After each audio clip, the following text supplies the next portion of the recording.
1998. What a marvelous year for video game enthusiasts it was. No matter what system you preferred, everyone got their fair share. From Ocarina of Time for the N64, to Metal Gear Solid on PS1, Wachenröder for Sega Saturn, Half-Life on PC. And how could you forget the launch of Sega's last console, the mighty Dreamcast, my absolute favorite console of all time. An unforgettable year in any case. But wait, there is more.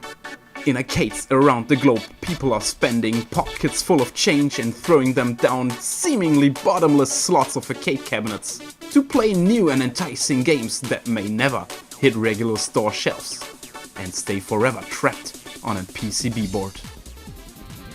But for some games, forever ends after waiting patiently for almost 22 years.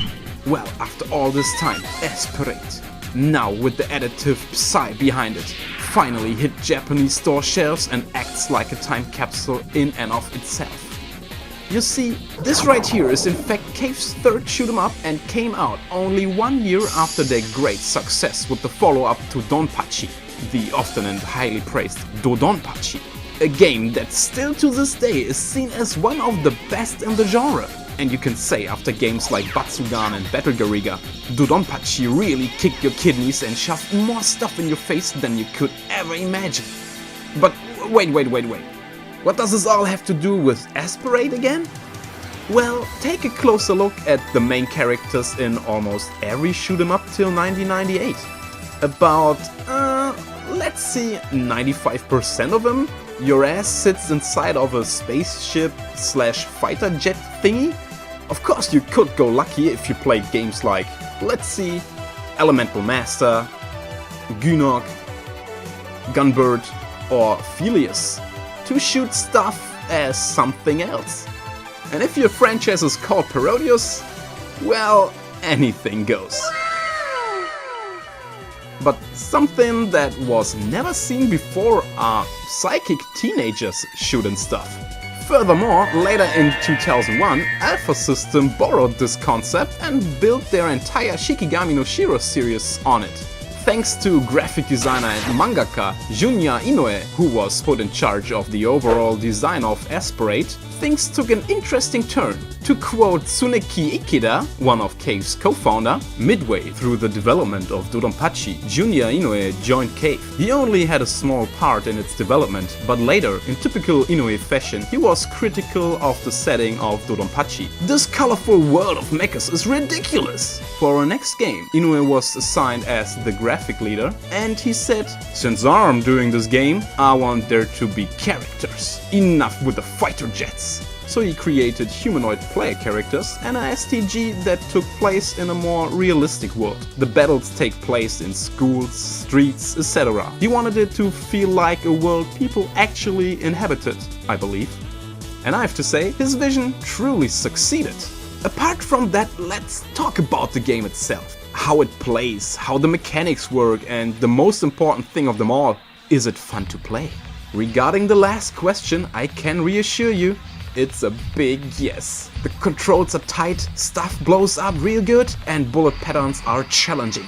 In other words, another over-the-top Cave classic? Well, let's not overshoot it and let us dissect it part by part. First up, let's take a look at the arcade mode. This is practically the same game like you remember it from the arcade, only now with HD upscaled crisp looking visuals.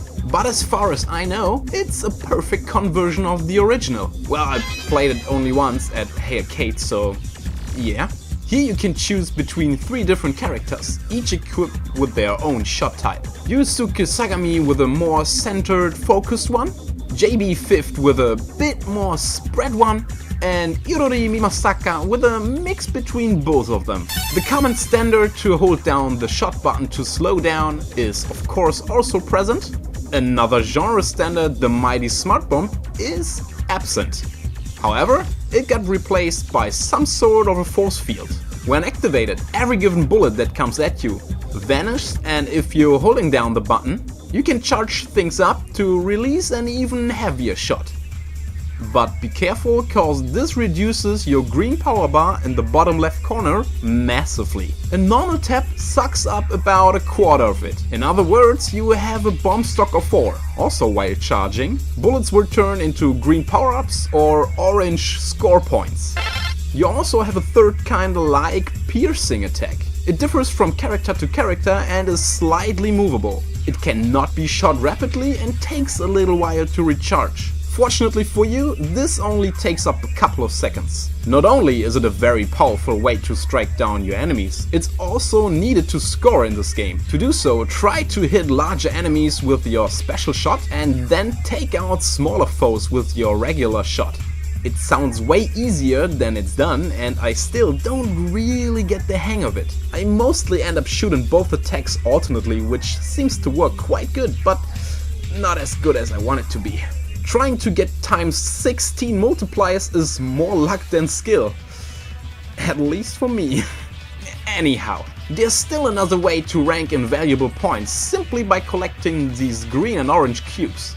Green powers up your normal shot, and if it reached its full potential, foes start dropping them in orange. Harvesting them gets another counter rolling, this time at your upper left. If it hits 200, it will immediately fall down to 0, but on its way down, every beaten enemy rewards you with energy tanks, which will restore your force field meter. This is of course inevitable to stay alive, rather than dying all the time. However, if you die, your force field always replenishes. Unfortunately, this will cut your orange meter in half. Oh, and once your meter hit 200 and reduces to 0, next time you're gonna need 400. Okay, I guess this should cover the basics, so let's see what else the game has in stock for us.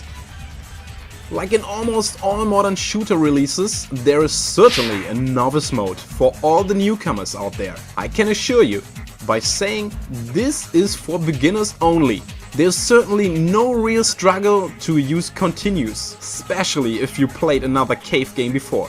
Autobomb is as always enabled and provides you with a short force field attack after getting hit. Switching over to custom mode.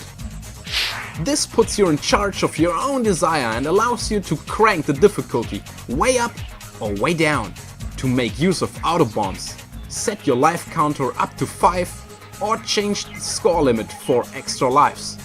In other words, anything goes and it's up to you how to play the game. Up next is Arcade Plus.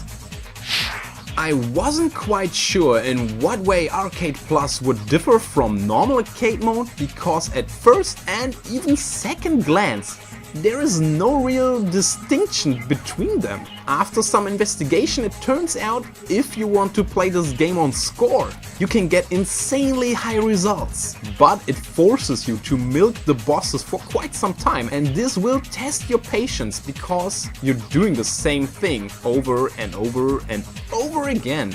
But because it's M2 and they know their stuff, cause they are the best, they went the extra mile to get this minor issue fixed and gave everyone the option to play the game like they want it to be.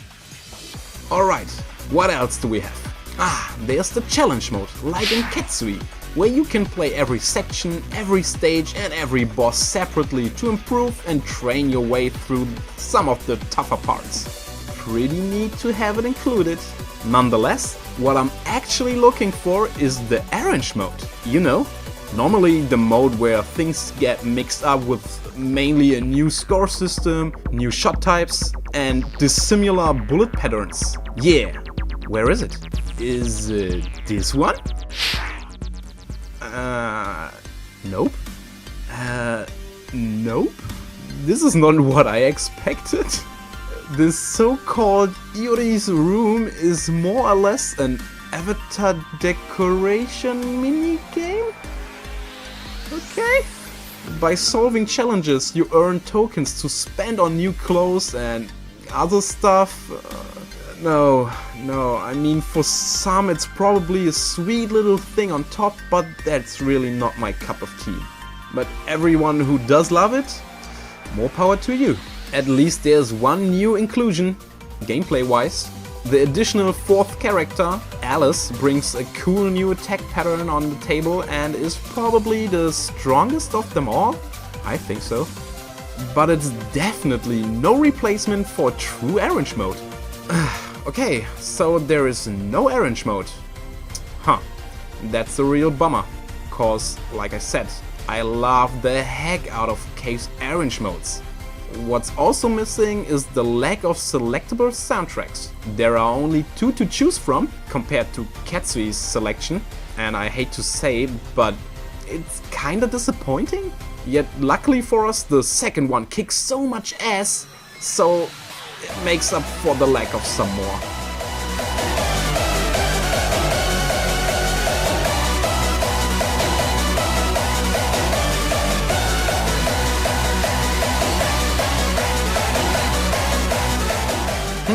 Okay, after hearing lots of good stuff and some minor letdowns, latter ones just because M2 showed us with their ports of Battle Gariga and Ketsui that they can do more. However, I wanna end this video on a positive vibe.